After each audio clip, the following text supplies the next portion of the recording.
Right, so you ready? Today we're going to take a deep dive into the career of Lionel Messi. I mean, everyone knows Messi, right? The goals, the trophies. Exactly, but there's so much more to this story. Yeah, even for, like, diehard fans, there are layers to his career that are fascinating. We've got excerpts from this video about his life, and honestly, it's amazing. It is. It's incredible. Yeah. Okay, so to set the scene, picture this. Rosario, Argentina, 1987. Not exactly, a place known for luxury at the time. Nope.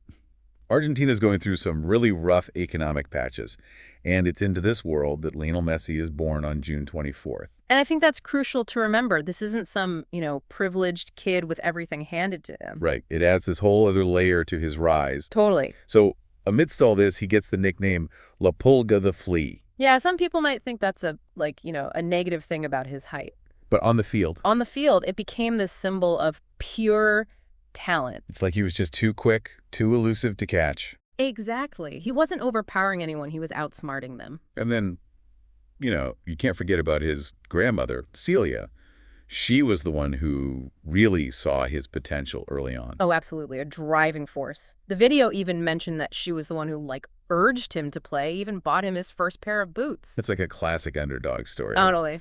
And there's a reason Messi always points to the sky after he scores a goal. It's a tribute to her, the woman who believed in him, even when it seemed like the odds were stacked against him. Super powerful. Okay, so Messi's playing for Grandoli, wins his first trophy.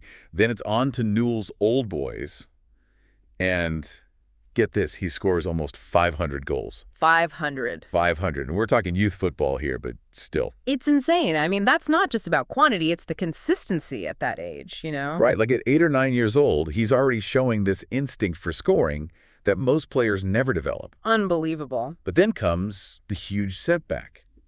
At 11 years old, he's diagnosed with a growth hormone deficiency. I mean, that could have been the end of his career before it even began.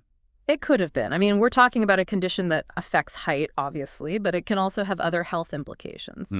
And the treatment, it wasn't cheap. No, over $1,000 a month, right. Which, for a lot of families, just wouldn't be feasible. Exactly. And Newell's Old Boys, they initially said they would help with the cost, but then they backed out. That's where Barcelona comes in. And this is where the story gets really interesting. It's like something out of a movie.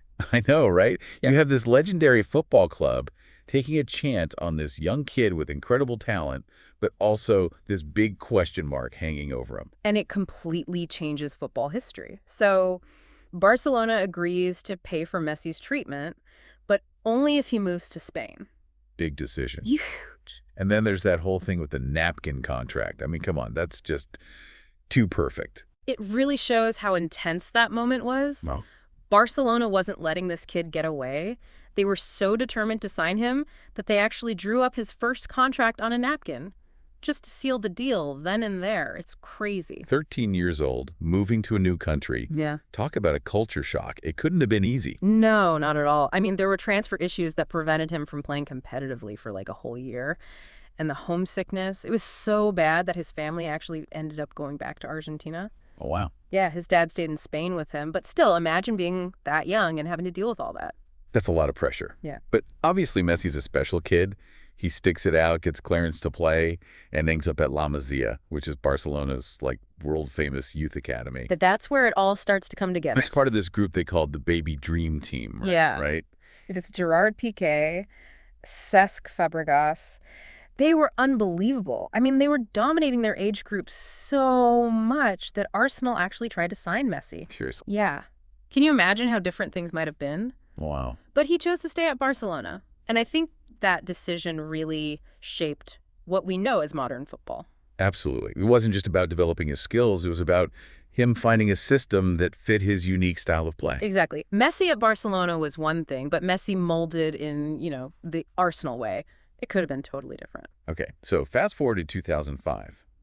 Messi, still a teenager, leads Argentina to the FIFA World Youth Championship title. I mean, that's a huge accomplishment. It was a statement. He wins the Golden Boot, best player, everything. The world was starting to get a glimpse of what he was capable of. And it wasn't just any glimpse. It was like a premonition, almost. Exactly. And shortly after that, he makes his La Liga debut for Barcelona, scores his first goal. I mean, he's sharing the pitch with Ronaldinho, Samuel Eto'o. These are already like huge superstars. Can you imagine the pressure? But Messi doesn't just survive. He thrives.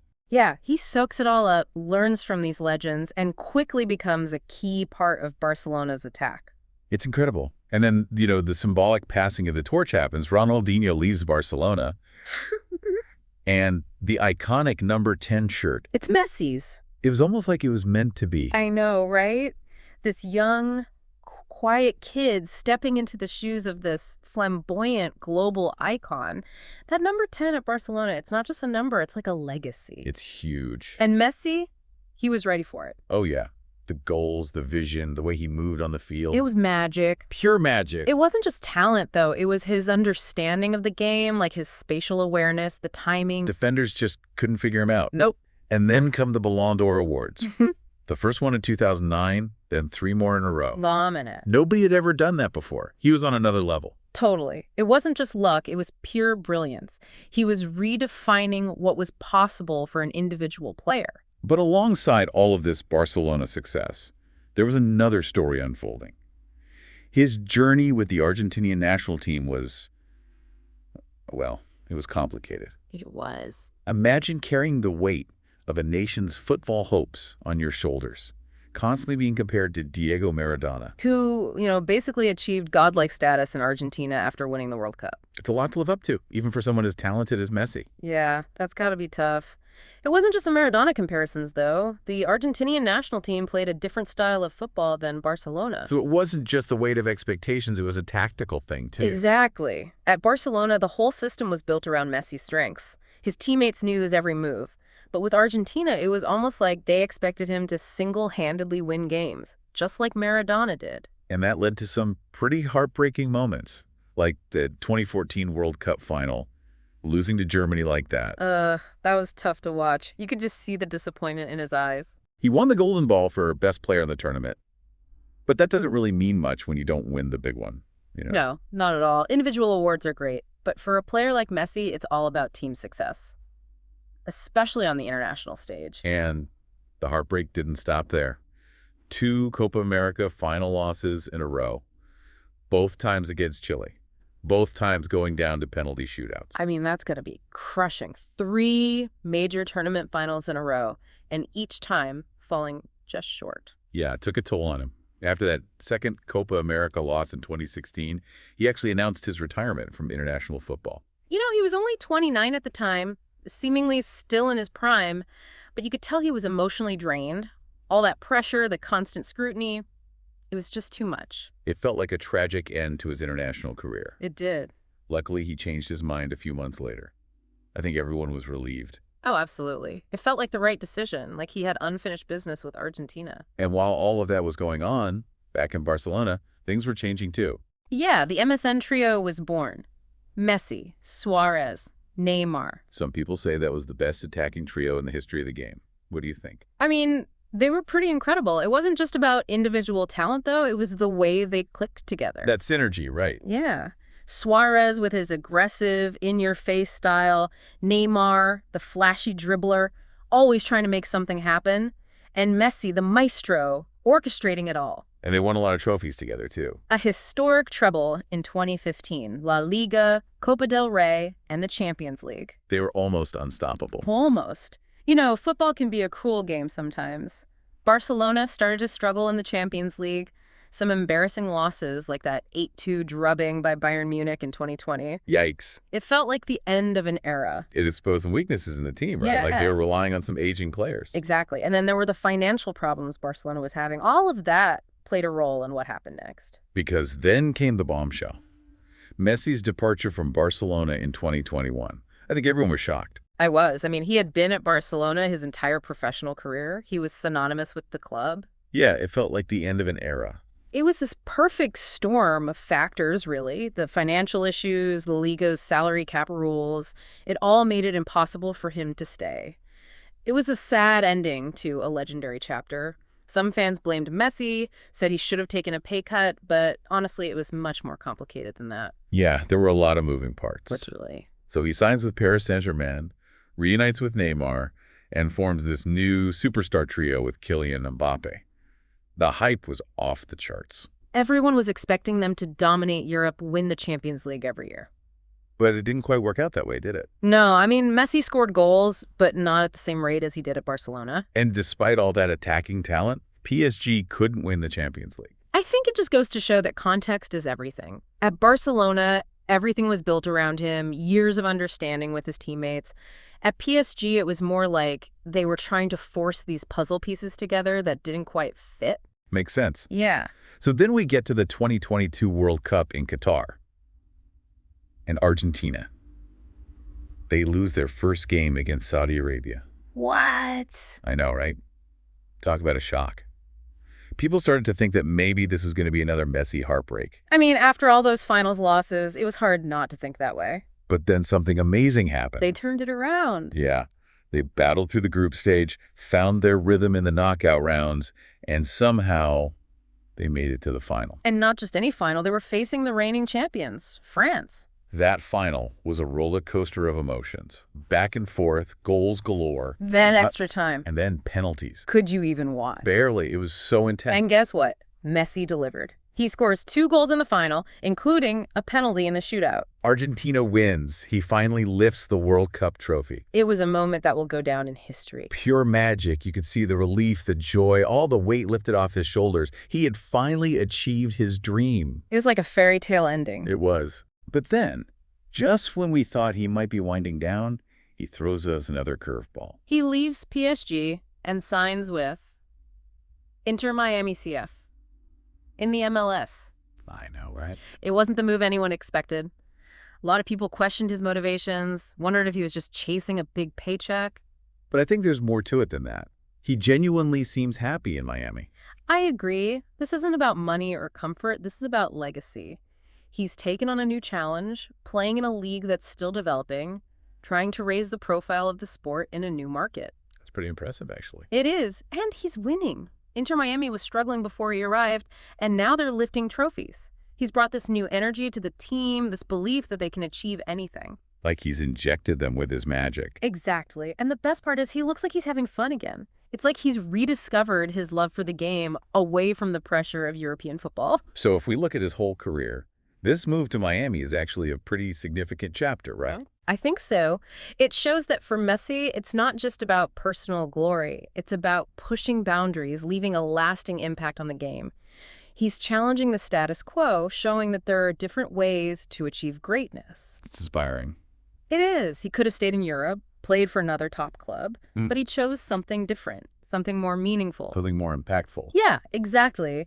And in doing so, he's opening up new possibilities, not just for himself, but for the sport as a whole. He's bringing his magic to a new audience, inspiring a new generation of players and fans. So we've talked a lot about his impact on the field, but what about his impact off the field? I mean, he's a global icon, but he's also incredibly private, right? Yeah, he is. No scandals, no drama, just pure focus on football and family. It's refreshing, honestly. It is. It makes him so relatable. He's this larger-than-life figure, but he's also just a normal guy who loves his family and the game. And he uses his platform for good, too.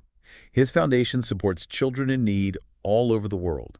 He's a UNICEF Goodwill Ambassador, advocating for children's rights and education. Yeah, he's not just taking endorsements and cashing checks. He's actually trying to make a difference in the world. And that's a powerful message. You know, you can be at the top of your game and still use your influence to do good. Okay, so after all of this, after this incredible journey, where does Messi rank among the all-time greats? Ooh, that's the million-dollar question. And it's one that people will probably be debating for years to come. The stats, the trophies, the sheer brilliance, it's all there. But do you think his legacy goes beyond that?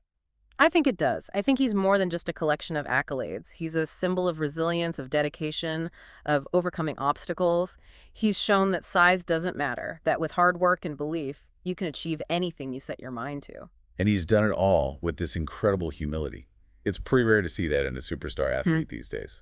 It is, and that's why he's such a great role model. Not just for young footballers, but for anyone who has a dream. Okay, so we've explored the remarkable career of Lionel Messi, from those humble beginnings in Rosario to his current adventures in Miami. It's been quite a ride. It has. He's captivated the world with his talent, his humility, and his unwavering pursuit of excellence. And while the greatest of all time debate might never have a definitive answer, There's no doubt that Lionel Messi has earned his place among the legends of the game. He's inspired millions, both on and off the field. Absolutely. But here's a final thought-provoking question to leave you with. What do you think will be Messi's most enduring legacy? Will it be the goals, the trophies, the individual awards? Or will it be something deeper, something that transcends the world of sports? The impact he's had on countless lives, the hope he's instilled in so many children, the reminder that anything is possible if you dare to dream. That's a powerful thought. It's crazy to think about, the ripple effect of a career like his. I mean, it's not just about what he's done on the field, right? No, it's the inspiration he's given to others. Especially for, kids who maybe don't fit that, traditional image of a football superstar. That's so true. You hear all these stories about kids in, underprivileged areas all around the world who see Messi as this, symbol of hope. Proof that talent and hard work can overcome, well, pretty much anything. Absolutely. And it's not just about, trying to copy his moves on the field. It's about his mindset, that dedication, that constant drive to be better. That's something anyone can learn from, no matter what you're passionate about. Exactly. Find your passion, work hard, and never give up on your dreams. He's shown that, greatness comes in all shapes and sizes. Literally. He's shattered that whole idea that you need to be big and strong to dominate in football. So, as we wrap up this deep dive into Messi's incredible journey, I want to hear from you. What are your takeaways from all of this? What really stood out to you? His early challenges with growth hormone deficiency, that incredible loyalty to Barcelona, the heartbreak of those finals losses, or that amazing redemption with the World Cup win. Or maybe it's this new chapter in Miami, him proving that he's still willing to take risks, to try new things. Because I think it's important to remember it's not always about the trophies, the goals, all those highlights. Sometimes it's the challenges, the setbacks that really show us what someone is made of. So think about your own journey, your goals. What can you learn from Messi? How he faced adversity, how he stayed grounded even with all that success. Because these are the kind of questions we hope this deep dive has sparked. It's not just about learning facts, it's about finding inspiration, gaining new perspectives. Exactly. So, as we say goodbye for now, I think it's safe to say that Lionel Messi, the man, the myth, the legend, he's left an unforgettable mark on the world of football. And his story isn't over yet. No, it's not. He keeps proving people wrong, evolving as a player. But at the end of the day, it's not just about the trophies or records. It's about the impact he's had on people, the dreams he's inspired, the hope he's given to so many. That's true greatness. And that's the legacy of Lionel Messi. Thanks for joining us on this deep dive. See you next time.